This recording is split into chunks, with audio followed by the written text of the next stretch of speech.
Who are you? My name is Pip. Can I help you?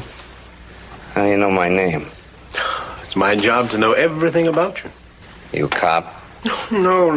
I'm your guide, as it were. Guide, huh?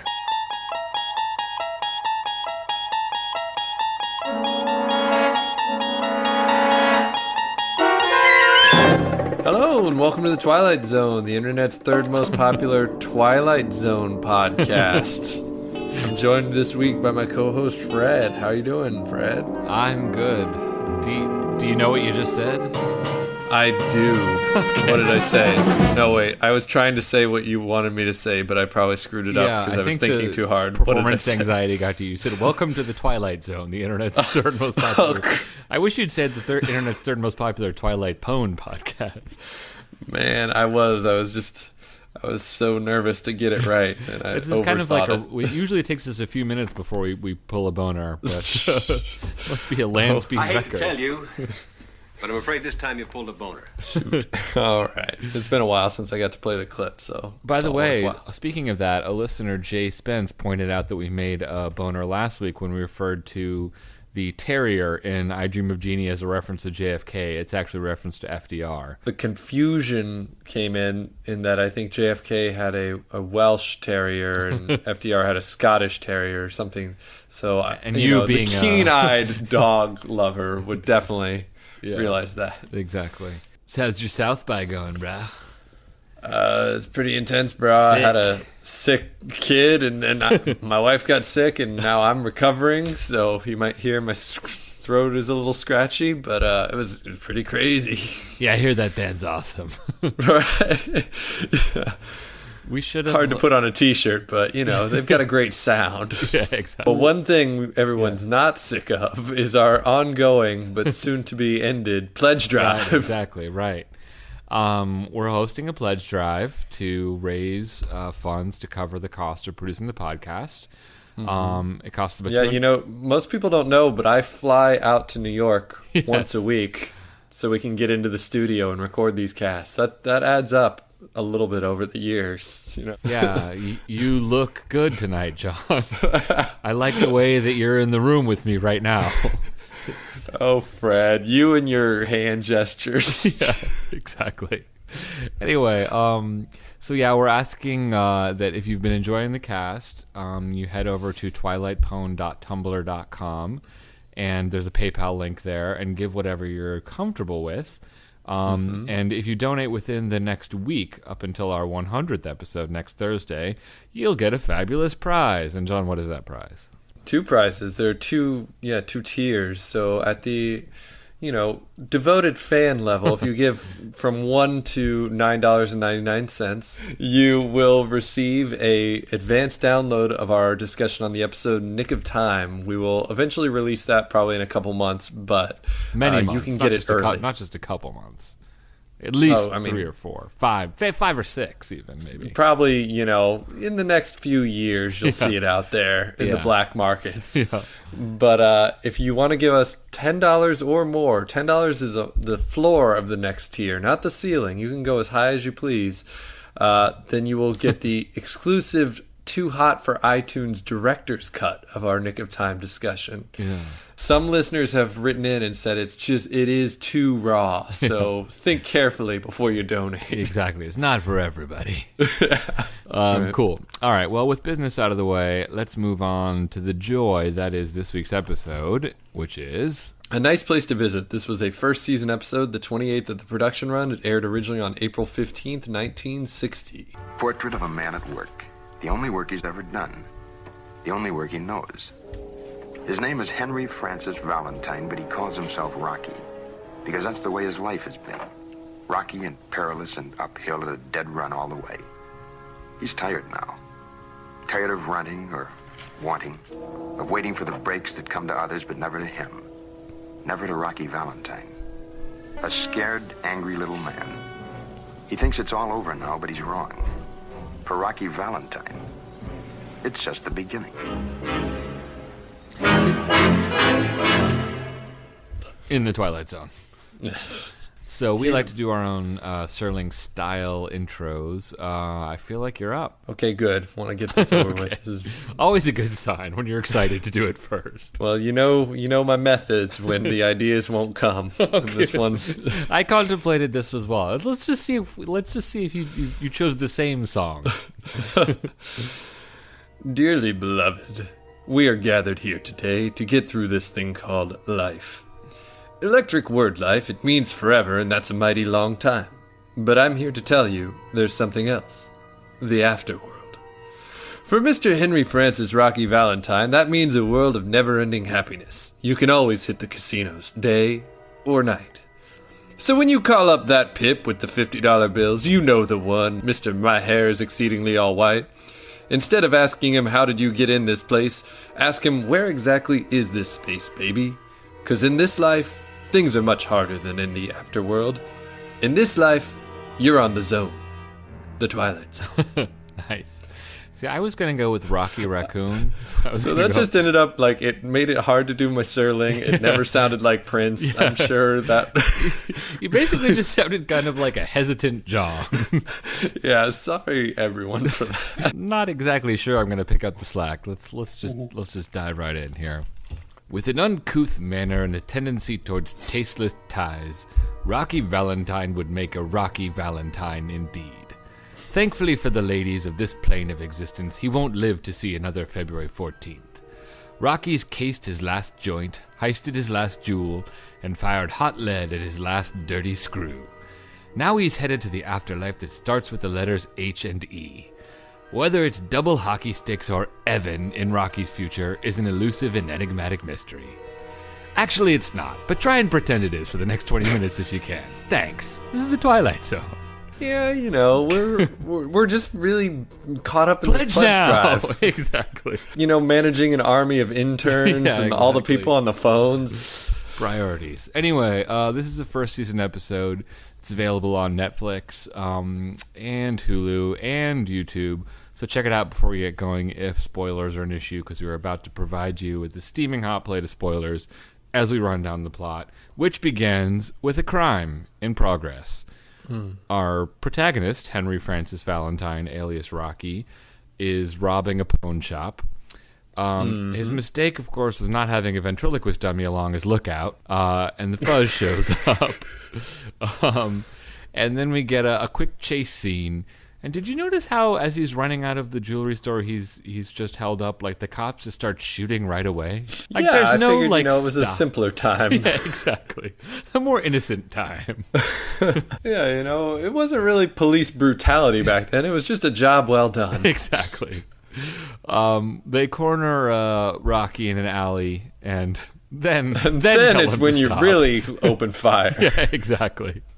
I really enjoyed this moment, though, because Rocky, he's cornered and he turns around and, we get a quick, glimpse into his character. He, starts yelling at the cops, and just the way he's like, "Not this time, you lousy screw." Like, he just really has a real, Dick Tracy-ness about him. Now, am I crazy? I always associated Screw with a prison guard. Thought in your head, or do you think Screw is just all-purpose? In the time I did in lockup, John. Right. I've actually never even heard Screw for prison guard. Where have you heard that? I don't know. I mean, I had a life before this podcast, Yeah, right? Fair. You remember when you emailed me with the idea, and I was like, great, let's do it in 6 to 18 months. Yeah.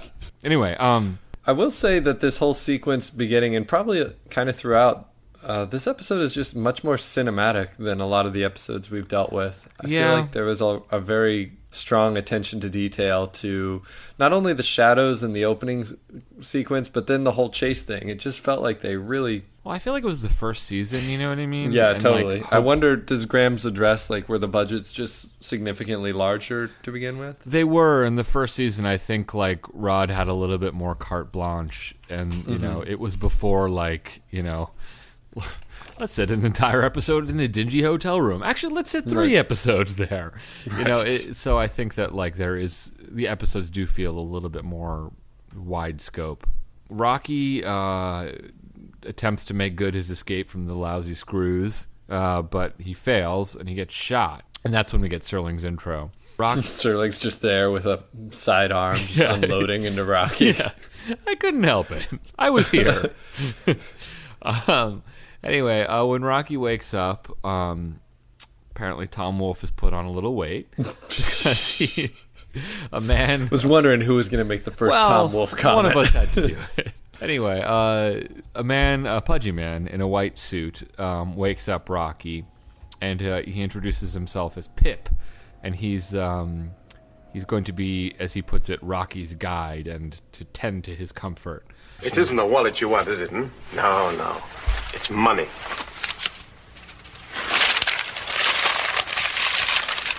$300, $500, $700. Will that be enough for now, sir? Got more? Oh, yes, as much as you want. Now. Am I crazy, or does it seem like the money is made out of dried leaves? Like, it's making a ton of noise when he's just listen. It isn't a wallet you want, is it? Hmm? No. It's money.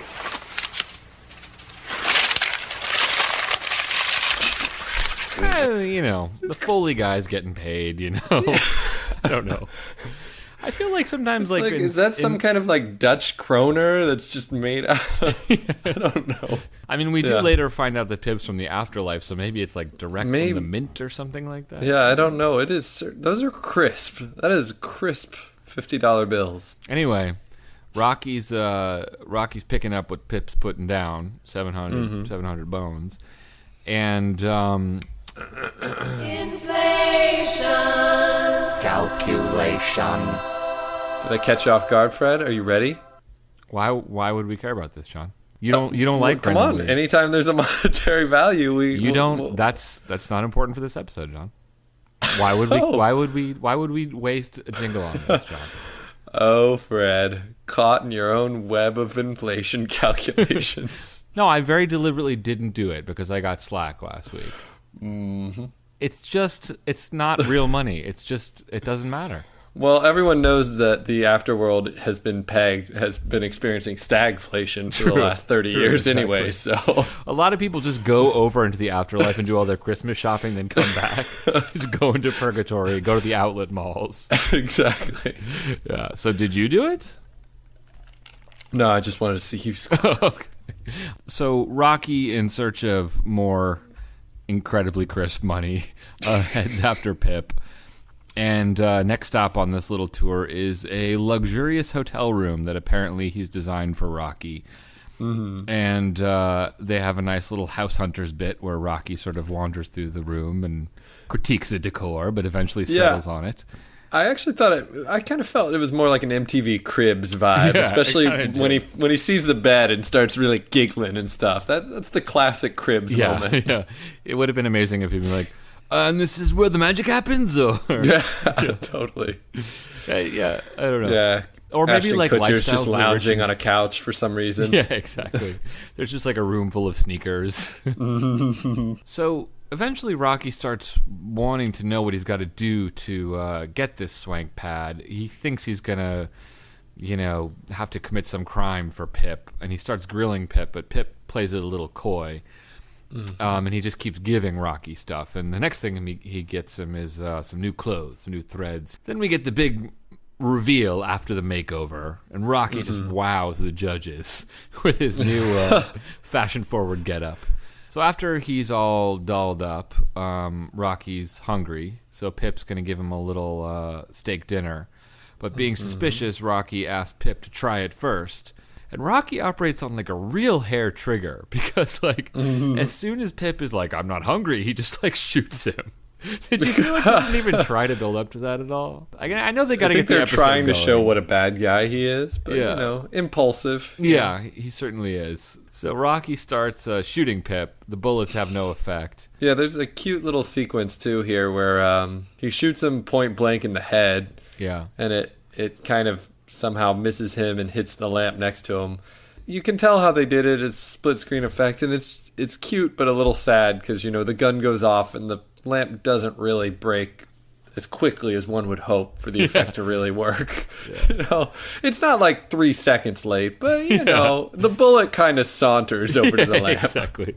Just kind of like wanders over with its hands in its pockets and then kicks the lamp over. It's like when someone holds a door for you and you do that kind of half-ass jog. You're not really going fast, but you want to look like you're going fast. Yeah, no, that's true. Rocky starts sussing that something is weird here, and he jumps on the fact that If I'm dead, then all of this, the joint, the clothes, the booze, then I must be in heaven. Yeah, that's it. That's it, I'm in heaven, right? And you're my guardian angel, something like that? Oh, something like that, yes, Mr. Valentine. Anything I want, huh? Anything. Yeah, big talk, fatso, big talk. I want to see it in action now. Right now, I want $1 million in 5G notes and a chick that won't quit. I mean, it's like stacked, like beautiful, huh? he really is making like pretty clear boob motions with his hands. Or did I just interpret that? No, I mean, stacked is, I think he was definitely...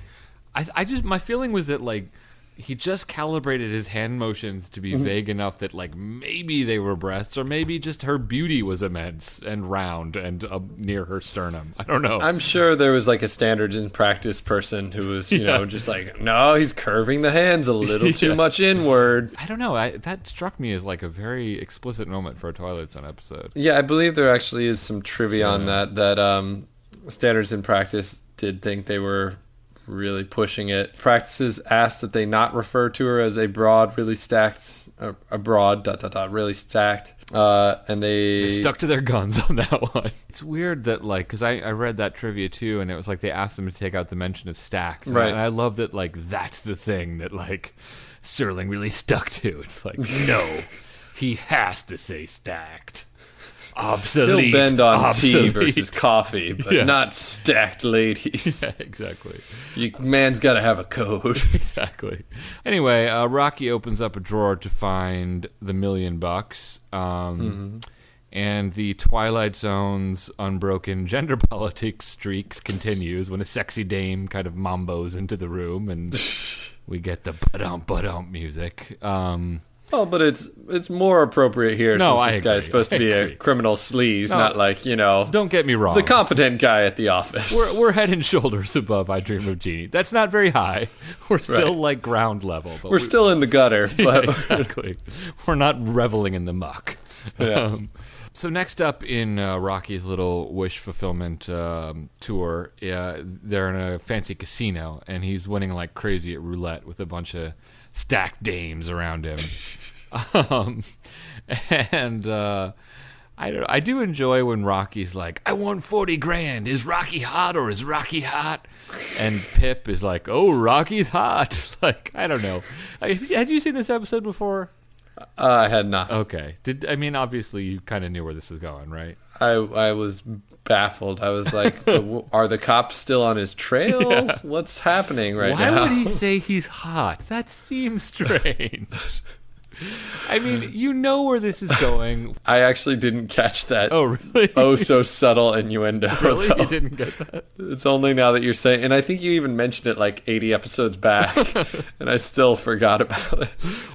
Let's just say Pip is not all Rocky has made him out to be. So just him sort of saying, oh, Rocky's hot is a very... I mainly was just keyed in on the thing that he's got to be aware, like, he can't lose right now. He has $1 million. Why is he only up 40,000? Yeah, like, true. Shouldn't he just be bidding $1 million every time and be up like? I don't know. Maybe this like fantasy casino has like a stakes Yeah, limit. they might or still have something. limits. You're right. Yeah, they have some standards, John. So Rocky gets tired of roulette and he goes and drops some cash in a slot machine, which disappointingly does not turn violent and push Rocky out of a window. But somewhat excitingly, it apparently is the same slot machine. Oh, kind was of it? picking up a little cameo appearance. Maybe the slot machine from The Fever went to hell when it died. I mean, not that we're in hell. I mean, well, yeah, that's just a non sequitur, Exactly. but I think it's possible. Yeah, but maybe that is the same slot machine that just died and went to the afterlife and is now like kind of doing its duty by having to cough up money every time. I think we're onto it's very something. likely. But we're not in hell. We're in heaven. We don't know. Exactly. Can't say. Exactly. And on the way out of the casino, Pip really goes above and beyond his duties as a guardian angel, and he makes a policeman short for Rocky. So that's fun. Then it's off to the hotel for more heavenly fun. Yeah, so how did you feel about that moment? Because they used a little person to make a weird... I don't know. It was just a weird joke. It wasn't like the most cringeworthy thing they've done, but it also wasn't particularly funny. You know what I mean? It's just so drawn out. You know what I mean? It was a joke that Rocky would like, but did the audiences of America want it? I don't know. Yeah, I don't know. Were we supposed to be like... I don't know. Were we supposed to be on board laughing with him? Yeah, no, that's actually a good point. Like, are we supposed to be like, he's taller than that guy now? I don't know. I mean, Speaking of laughing, could I just throw you a little supercut I put together? Please.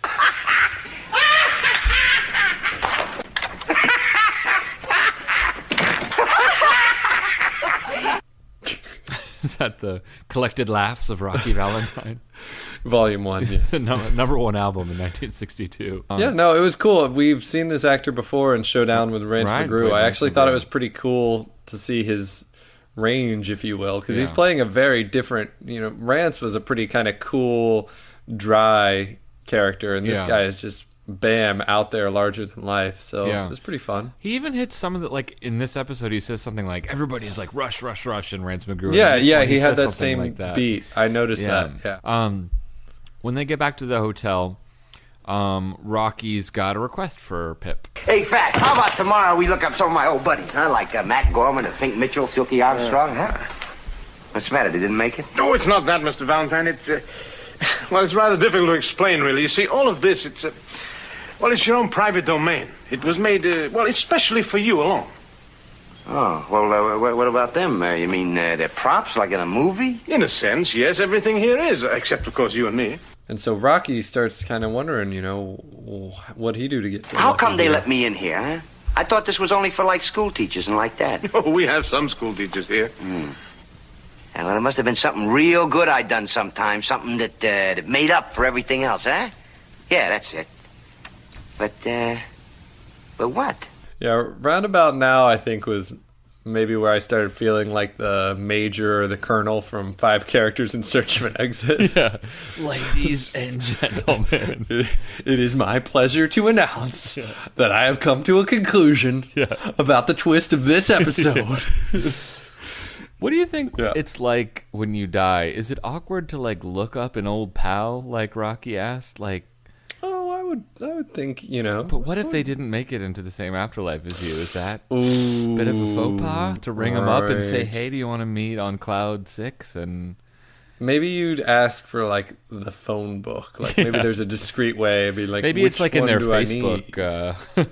Right. They're like, really ask for my heaven-hell status or whatever. Yeah, you don't want to just send a text like, meet me at the Cloud at 4. Yeah, exactly. So they're going to check this out and find out what good deed Rocky did to get where he is, which is definitely heaven. And so they go to the Hall of Records, which is a really fun set, I thought. It was... totally.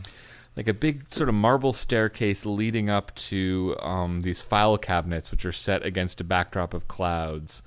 Surreal feeling made out of, like, mundane objects. And I don't know. Yeah, it's plus cool. it's, again, they're trying to do the misdirection of heaven. It's got to, like, it actually has kind of like a Mount Olympus vibe or something more than your traditional heaven. But this was another element where I thought it just...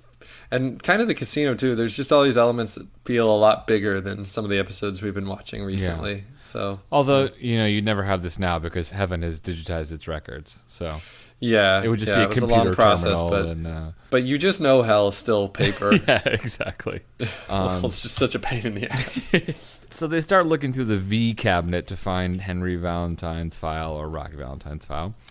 And it's got a bunch of bad deeds in it. They refer to his street gang, which was called the Angels, kind of a cute touch.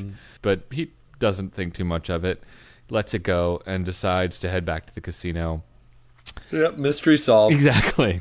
Episode over. Anyway, Rocky's still winning. We're like a month later now, and he's got a cool gold blazer on. But there's not much joy in it anymore, and he just kind of gets fed up with the casino because he's just making money hand over fist. Just kind of What do you got? luster. Straight flush. Royal flush.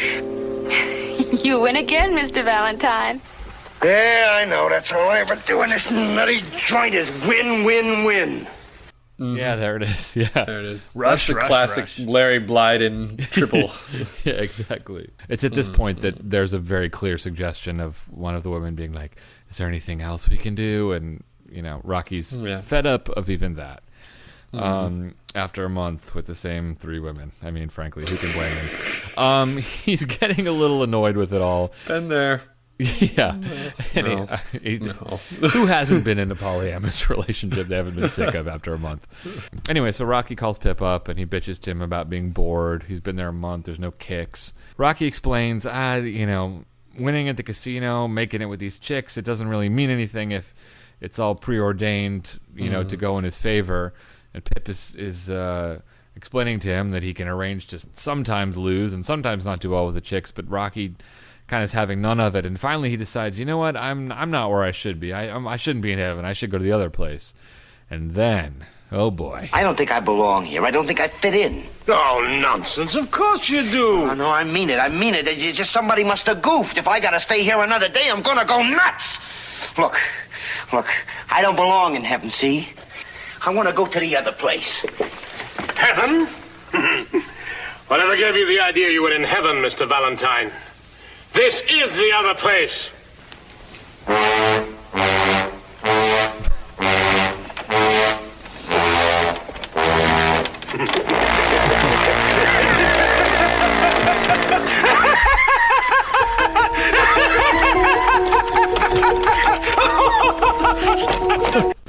It's another jewel for our collection of mad scientist laughter. Yeah, Kevin just bangs out his tuba and just nails him in the face with a couple of notes. Yeah, that was quite the twist cue there. So that's the end of the episode. Serling, what do you got to say? A scared, angry little man who never got a break. Now he has everything he's ever wanted. And he's going to have to live with it for eternity. In the Twilight Zone. You're in hell. Ring. So yeah, that's the episode. So do you think after Pip laughs, do you think he rips off his human mask and just starts jabbing a pitchfork at him at that point, or do you think the point is that it continues on like that? It's hard to say.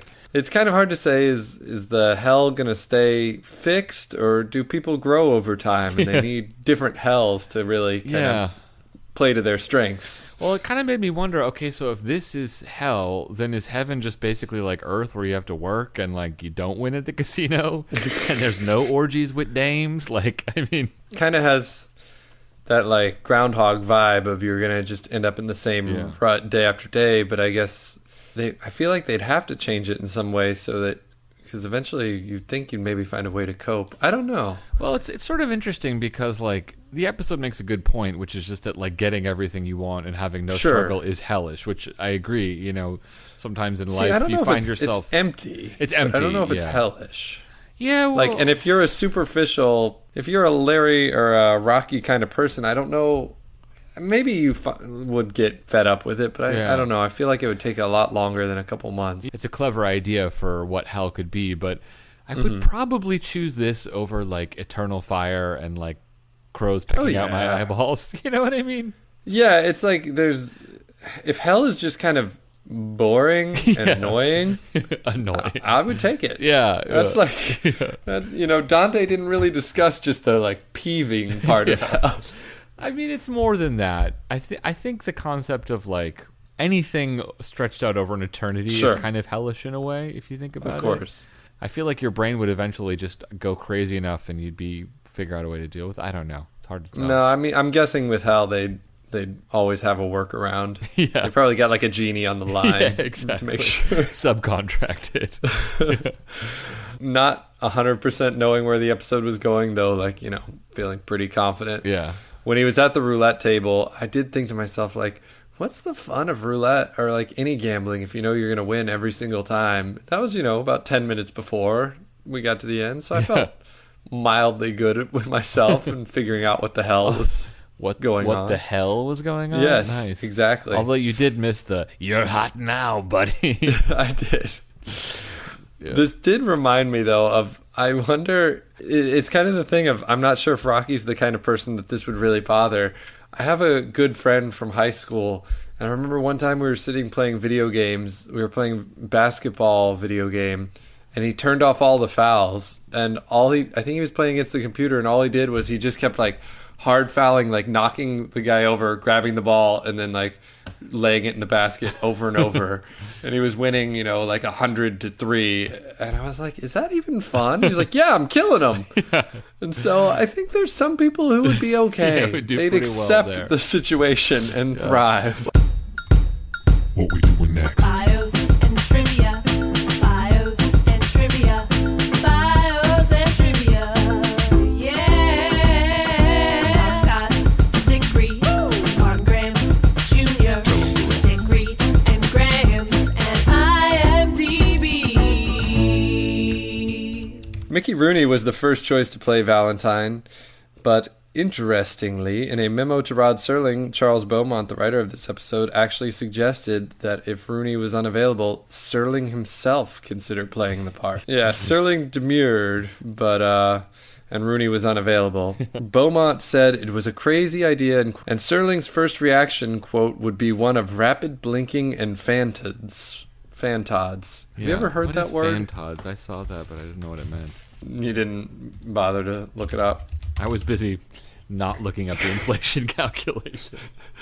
I had to look it up too. It's a state or attack of uneasiness or unreasonableness. Yeah. But, I'd never heard that word. Serling's fantods were, I think, quite justified because, he's a great writer, but, not the best actor, I think, by his own admission. And I think if you have trouble getting through the intros, it's hard for me to imagine him talking about a stacked broad and really pulling it off. Although it would have been fun. It would be very interesting to see his performance because, the actor who does play it goes so big. To see Rod always is so, understated and cool. It'd be funny to see him try and let loose. I don't know what that would look like. So the producer, Buck Houghton, said of the actor's Larry Blyden's performance, he did not care for it. He said, it may not have been the right thing to do, but it was something to do. I liked his performance. I thought it was great. I thought it was very, very charming and Zickery actually didn't care for it either. I think they both thought it was just grating and kind of one note, like so over the top. I don't know. I don't really know what the subtle nuance of this character would be. What the hell? Some of the writerly choices, like making him shoot Pip, on the spur of the moment, are hard to pull off. And I think he sold Rocky as a very impulsive character in a comprehensive way. It's not nuanced, but it's 26 minutes of Twilight Zone that basically amounts to a wah-wah. So I think the fact that he got a lot of energy and zest out of it is enough, Yeah, I don't know how I'd feel about this episode if I hadn't seen Showdown with Rance McGrew, because I think a lot of my appreciation of the performance was just how varied it was from the other, in contrast to the guy who's in The Old Man in the Cave in Odyssey of Flight 33. Yeah, exactly. Man, the exact same stony-faced performance. Amazing to have the Old Man in the Cave in this episode. For me. So, last bit of trivia. Take guest stars. This, you lousy screw. Sorry. Ha ha ha ha ha ha ha ha ha ha ha. I mean, stacked. All right, go on. So Sebastian Cabot had dark hair, and so he had to bleach his hair white for the role. There was apparently a lot of haggling that had to go on for that because, have his trademark dark hair until it grew back out. It took about 3 months. 3 dark, cold, lonely months. Yeah. In Sebastian Cabot's life. Yeah. I got nothing else from Grams. That's it. You covered all my deets. Grams actually reproduces the Beaumont letter. I don't know if Zickery does. Yeah. And there's a bit of the Beaumont letter. And there's a lot of details about the censoring, like what words they wanted him to say or not say, but I think we covered it, so there you go. So that brings us to bios. Larry Blyden played Rocky Valentine. We saw him in Show Dance with Rance McGrew. Show dance with I'm Rance just off. McGrew. I'm sick. I'm sorry. It's all right. Don't worry about it. Pledge now. Flashdance with Rance McGrew. Yeah, we talked about Blyden's background in Showdown with Rance McGrew, so check out that episode if you want to learn more about him. Sebastian Cabot played Pip. He was the narrator for a number of the Winnie the Pooh movies or stories, however they were made. Interestingly, on a spoken word album, he delivered dramatic recitations of songs by Bob Dylan. Yes. The album was called Sebastian Cabot, Actor, a Dramatic Reading with Music, Bob Dylan, Poet. Yes.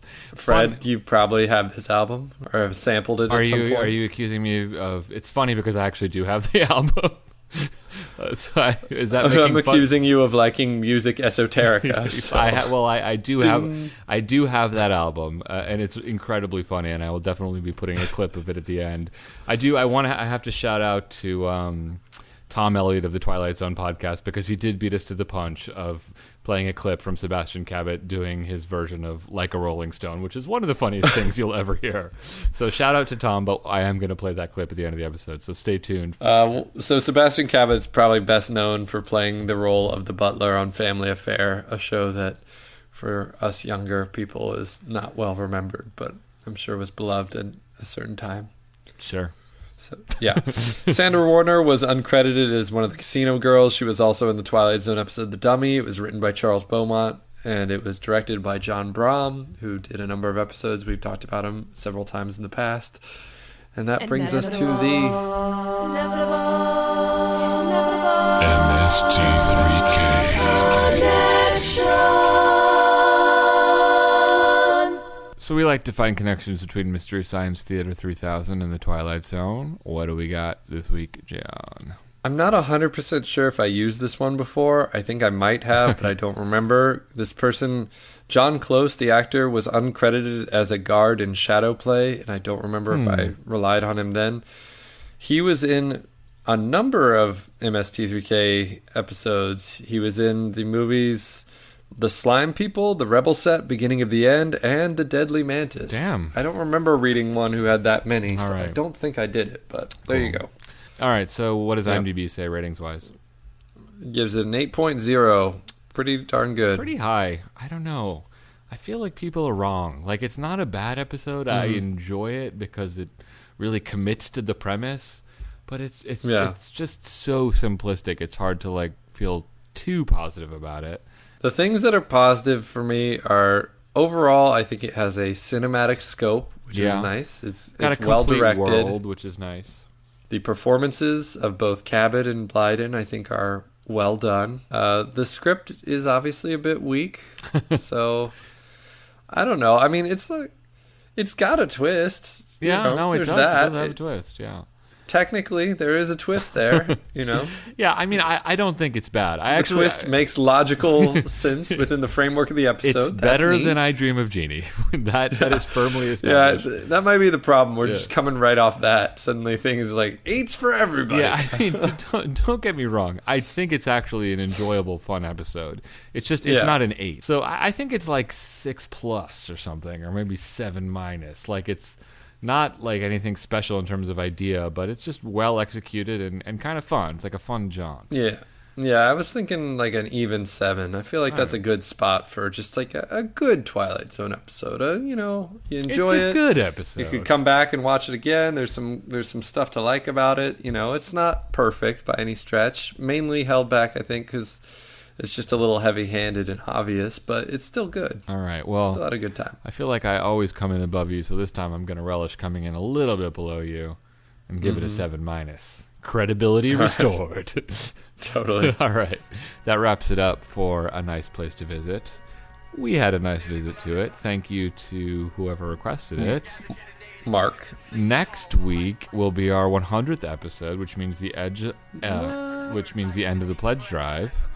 Yes, some incredibly special stuff that we're going to do that we haven't decided on yet, and we'll probably bail on We will doing. hopefully talk about that before we start recording. Yeah, we'll see. It'll be very exciting. speaking of the pledge drive, people have sent in, donations we've really appreciated, and some people have left comments or notes for us that have just been really sweet, and thank you so much. One caught my eye in particular from a listener named Christopher, who donated $10.22. Oh, yeah. And had this enigmatic comment: "Room for one more donation, honey?" So I very much enjoyed that. Yes, and there is room for one more donation. Yes, honey. there's room for plenty. Yeah. So if you can come up with a clever monetary-based donation, go for it. All right. Next week we're going to be doing a classic to celebrate that 100th episode. Yes. Should we tease them, or should we just let it be a big 100th surprise? It's going to be a big 100th surprise that we're going to slowly unpeel the bandages on this surprise over the next week. So keep your eye out for that. Yes, you'll behold it next week. But until then, if you want to request an episode, there's time enough at last. Oh. And you'll send an email to the monsters on Maple Street here at the Twilight Zone podcast. And how can they do that, John? Mr. Dingle the Strong. Okay.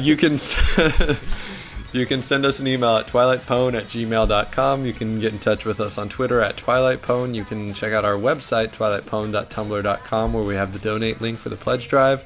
You could listen to us on Stitcher or TuneIn Radio, or you could subscribe to us on iTunes. And if you're there, if you'd leave us a review or a rating, we would really appreciate it. Yes, thank you very much. So yeah, John, I was going to ask you a question, but I can tell you're kind of dying over there, so I'm going to let you go. And we'll talk next week. Save that energy for Big 100. All right, talk to you later. Bye.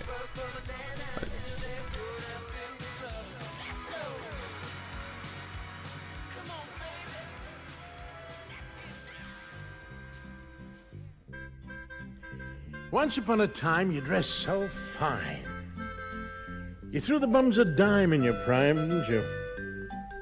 People call, say, beware, doll, you're bound to fall. You thought they were all kidding you. You used to laugh about everybody that was hanging out. Now, you don't talk so loud. Now, you don't seem so proud about having to be scrounging for your next meal. How does it feel? How does it feel to be without a home? Like a complete unknown. Like a rolling stone. Now, we've gone to the finest school, all right, Miss Lonely, but you know you only used to get juiced in it. And nobody ever taught you how to live on the street, and now you got to get used to it. You said you'd never compromise with the mystery tramp.